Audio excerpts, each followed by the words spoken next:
Нивото на Охридското езеро се спушта до минимално дозволената кота.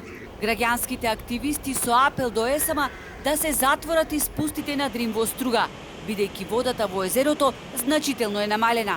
Според последните мерења, нивото денес изнесува 693,22 метри надморска височина, што е на само 5 сантиметри до неговата природна кота, која се наоѓа на 693,17 метри надморска височина.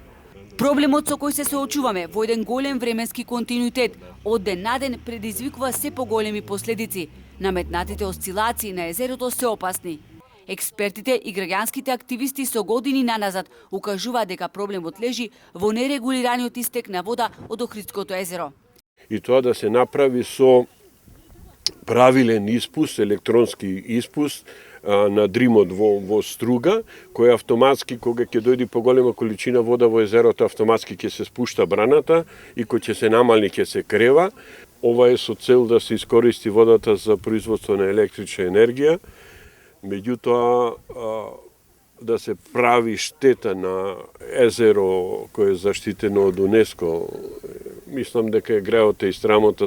ЕСАМА не сме Охридско од природен резерват да го претвора во акумулационен базен.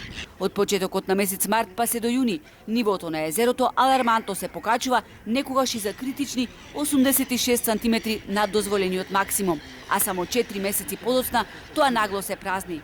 Големи површини од езерското дно остануваат суви, како сега, предизвикувајќи изумирање на голем број ендемични растителни и животински видови. Со обзир на тоа дека ние не можеме секаде да застанеме, посебно јас со мојот брод, значи нивото на езерото е, да не речем, злоупотребено од страна на надлежните, кои би требало напротив да се грижат за нивото на езерото, а стално е нивото на езерото под минималата, веројатно за потребите на хидроцентралите кои што се наоѓаат на реката Црни Дрим.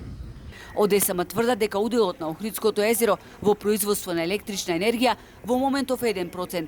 Планирале да се направи автоматски систем за испустната брана на Дримот во Струга, ама тоа не можело да се реализира, бидејќи не бил финализиран меѓународниот договор со Албанија за редефинирање на минималната и максимална кота на Охридското езеро.